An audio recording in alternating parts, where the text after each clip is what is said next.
So I don't get why we only have Esther here. And we can't use our familiar, which means only Esther can attack them with her harp, which isn't a great damage dealer. But anyway. Right then, daughter of Rashad, are you ready? You're the only one who can use the harp. You better try it out, hadn't you? Yep. Right, listen, there are 3 creatures here, so you have to pick one to be your new familiar. You know how to tame creatures, don't you? First you have to beat it in battle. These ones are friends of mine, so I've told them not to fight back when you bash them. Well, come on, beat up the creature that you want to be your new best friend! Yes, that's how you get new friends, ladies and gentlemen. You beat the crap out of them first, and then they're your friend. Fact. Okay, so, in all honesty, you could knock them all to near death if you really wanted to, and then just pick one, but you can only pick one. I've thought about this. Though Lagoonade is a good healer, and Boggly Boo has some interesting tactics, I want to go with Shonky Honker. And we only do like 2 damage apiece with Esther. Occasionally 1. So this is going to be a long one considering it has a lot of teeth. I might just speed this up, honestly. Oh, 3 damage. Wow. And 2 times in a row 3 damage. Okay, maybe this won't be as tedious as I thought it was. Still taking a lot of time. Hey! Get back here, you! There we go. Now that's the symbol that shows up when you can serenade it, which I think he's going to explain right now. Yep. Ha! Look at that! It's up on its feet again! Creatures do that sometimes when you beat them in battle. I want to touch on this because I don't think he does. Or he might, but I want to make this 100% clear with all of you. You can do a spell that instantly knocks out the creature. If it knocks it out, then it wasn't going to be affected by your serenade. But if it leaves it with 1 HP and the heart comes up, you can serenade it. So it doesn't matter if you take forever to knock it down, or if you knock it down in 1 shot. Whether it's going to be yours to serenade or not is completely random. Well, it's not completely random. There is a catch rate on all familiars. But the catch rates are ridiculously low in this game. Allow me to explain in further detail. So, in my practice file, I wanted to catch, I think, like, roughly, I'd say 6 familiars. It took me 5 hours to catch all 6. Because it's totally luck-based. There is nothing you can do to increase your chances of catching a familiar. There is, technically, when you go to Swift Solutions and you get enough of those perks that you get from turning in your stamp cards, eventually one will show up that'll increase rates for catching. But at this current point in the game, there is nothing you can do to make catch rates better. Going up behind them and surprising them won't make it happen more often. Getting surprised by them won't make it happen more often. Knocking them out at once, doing little pot damage until they get to the point where you can catch them, none of that does anything at all. If you think it does, you're in gambler fallacy. But now that we've done that, let's move on. Creatures do that sometimes when you beat them in battles. See that yucky pink hearts over its head? They mean you can tame it. If Esther is near a creature with hearts over its head, she can use her heart command. Then, she can choose whether to play a serenade to tame it or let it go back into the wild. But if you don't choose quickly, it'll run off anyway. I've told these ones to not run away because you're beginners and you're probably rubbish. Oh, another thing I want to mention. When you are looking to catch familiars, it is in your very best interest to have the AI controlling the other person do nothing. It might take a little longer unless you have Esther with decent familiars to fight with, but I would highly recommend not having them attack, because the creatures that you can serenade can still be knocked out if you hit them, even once, because it's usually when they have like 1 HP. And if the AI is done killing the other thing, they're going to go straight for the one you want to serenade, probably. I've never let them get the chance. So yeah, what I'm going to do is when I go that I genuinely want to catch something, I'm going to put Oliver in do-nothing mode. That being said. Or, you know, I might have him knock a familiar to where I can serenade it, then switch to Esther and have him do nothing. Now, this being said, as I've already stated, catching is hard. So, I'm going to say this, though. I noticed in my practice file, after I had caught all the things that I wanted to catch, every so often, in the next area, familiars kept being able to be serenaded, some of which that I hadn't caught yet and decided, well, you know, I mean, I don't want it per se, but I'll take it anyway, because why not? And some that I've already caught also had hearts. Completely random. You might have a day where you can't catch anything, you might have a day where nothing will leave you alone. Since the catch rates are so low, who freaking knows? Now let's move on. Also, there's a timer on the thing. Since this is a guaranteed familiar, we're not gonna have that go down. But the little pink circle around the heart will slowly move down, so you want to get it rather quickly, or you lose out on your chance. And this is why, ladies and gentlemen, I wanted to make this its own separate episode. Because there's a lot of tutorial and explanation that the game and I both need to do.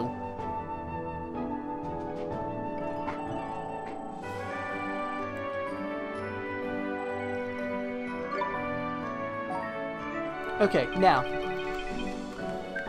I already know what I'm naming this one. It's not after a person I know or anything. But... well, I mean, I don't know him personally, I suppose. I think that's how you spell it. Louis Armstrong? Louis? Actually, I might as well just name him Louis. Actually, no, it'd be... there, like that. Louis. Okay. Say hello to Louis. We're not going to have him for very long, because off-screen I'm going to do some hunting for familiars. We did it! We tamed a creature! Heh, not bad for a first try, I suppose. Like I said, anyone can beat a creature, but Esther has to play the song to tame it. So you'll have to work together if you want to get more familiars. I know it's hard for selfish brats like you, but you'll just have to try. Yes, Master Solomon, we understand. Neato, huh, Esther? Oh, and you can have 3 more familiars as well as the ones you use in battle. Tidy! But what happens if we get overexcited and tame more familiars than we've got room for? Now you'll have to speak with a little friend of mine. Look over there a second.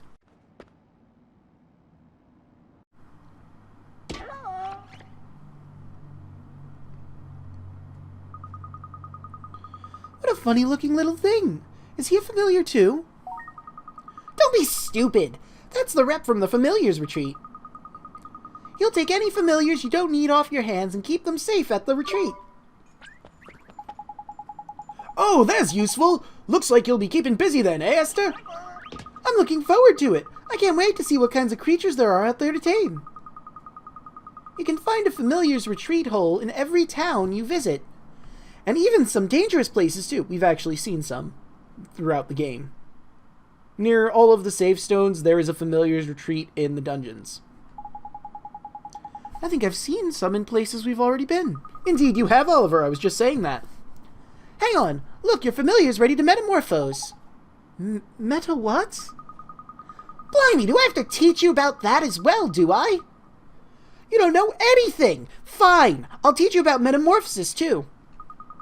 But give me a break first, will you? Explaining this is going to give me a face ache. Yeah, we're going to do this all in one episode right now. We might cut this into parts. So, I suppose technically at this point, if you wanted to, you could get your might up to level 15. Or up to level 20, rather. I mean, he's close to level 16. But, I don't know. I'm personally not going to do that. If so, just for your own reference, when you play, if you want to get Ray of Light, this is your very last chance to leave and come back. But I'm just going to move forward. I don't really care that much about Ray of Light. Maybe I'll regret it, but we'll see. Right, it's time to teach you about metamorphosis. This is boring, so listen carefully. I'm not explaining it again. If you look, you can see your familiar wants to metamorphose. And for that one, you'll need one of these. Here. A sundrop. Is this some kind of treat? That's not just any old treat.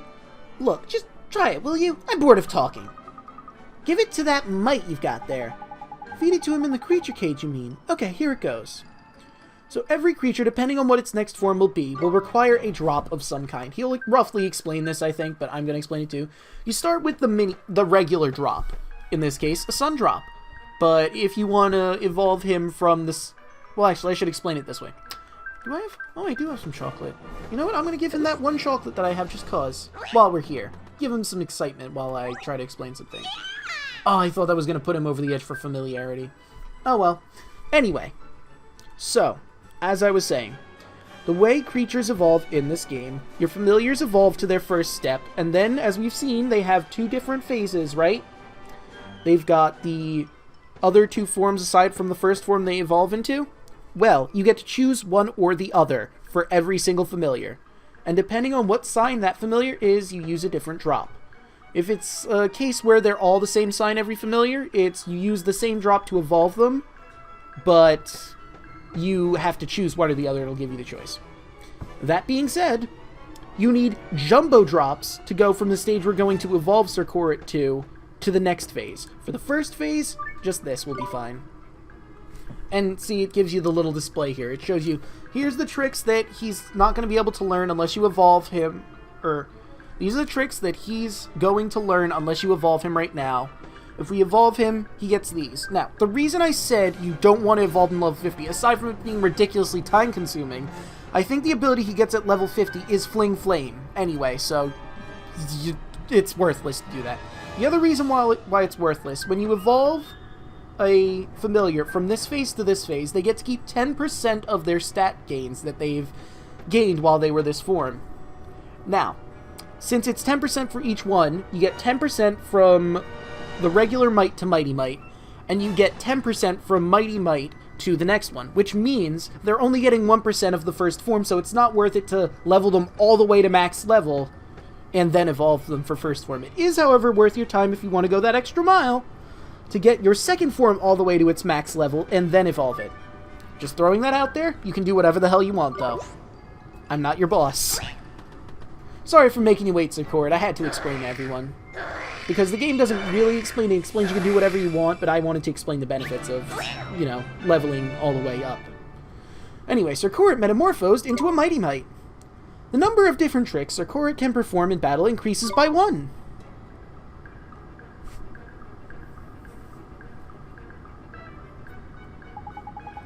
Nino, look at my familiar!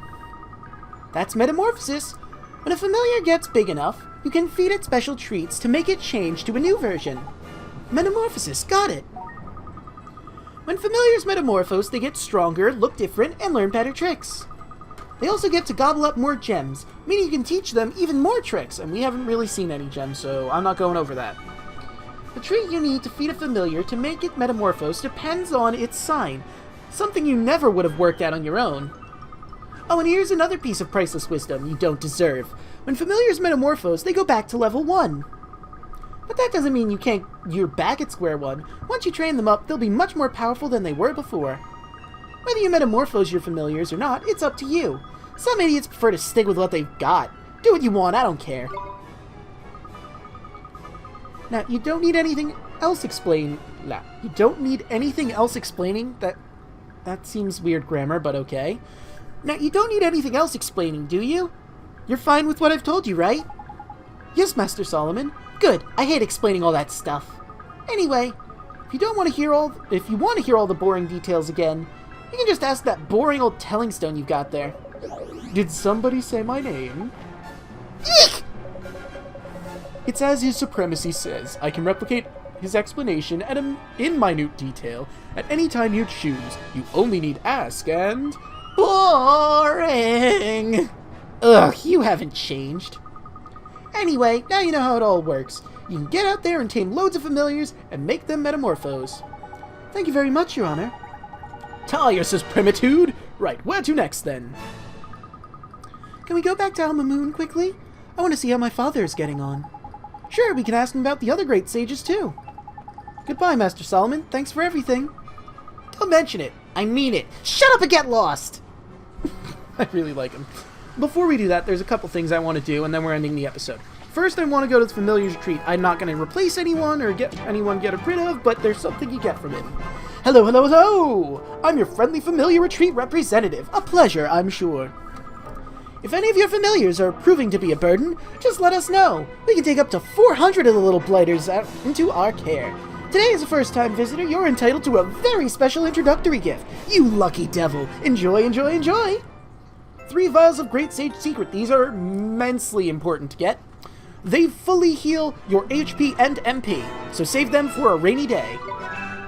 You get 3 Jumbo Sun Drops, 3 Jumbo Star Drops, and 3 Jumbo Moon Drops, and 3 Jumbo Planet Drops. Alright, that's all I wanted to talk to him about. Bye. I'll give you some patronage later, off screen. But there's one last thing we have to do. You can go out and do this, or you can just do it right now. Ah, it's you! Missing me, were you? I didn't leave yet. I bet you were. What are you screwing your face up like that for? Have you got your hands on a familiar ticket or something? Why, yes, I do. You can exchange them for super mega ultra rare familiars. I think I've mentioned this before. The Draco ticket we have is a DLC ticket. We turn it in here. Now, some people might bitch and moan, but this familiar is my favorite familiar in the entire game. I mean, I haven't really, in gameplay, seen all of the different familiars, but this one is my favorite. I love it so much. It's so adorable. And it's also powerful besides, but I need it. I don't care what anyone says, I'm taking the Draco. You can complain all you want. I don't care. There's also a Hurley ticket, I believe, but I don't really care for that one. And I could be wrong. I think a later person in the game that we're going to have join our team, because, I mean, surprise, surprise, we get more people on the team. That's not really a spoiler. It's an RPG. Come on. Like, they're going to have 2 people the entire game? Come on. I digress. I think one of the people has that as their starter familiar. Anyway, we have a Drago. Can be Dragoon, Dragly, Dragiona. That was what that was, right? Dragonia, excuse me.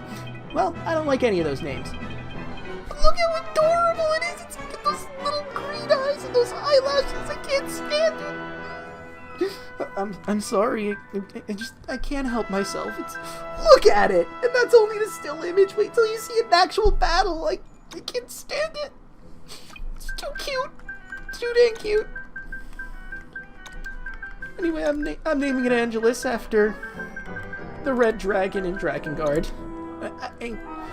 I mean, technically the form I want it to end up at is a brown dragon, and I couldn't think of any brown dragons, so I'm just going with Angelus. It's a female dragon, a female red dragon, so Angelus is the best name. Okay. Angelus is now your familiar. I'm sure you and your new friend are going to get along famously. You don't mind being bitten, right? No, not at all. So, touching on our Drago really quickly, first of all... Oh, and it also makes that adorable noise. It's so cute. First off, it's a dragon. So we're switching that for Thumbo because, like Thumbo, it has the Psych Up function. And I hit the wrong thing.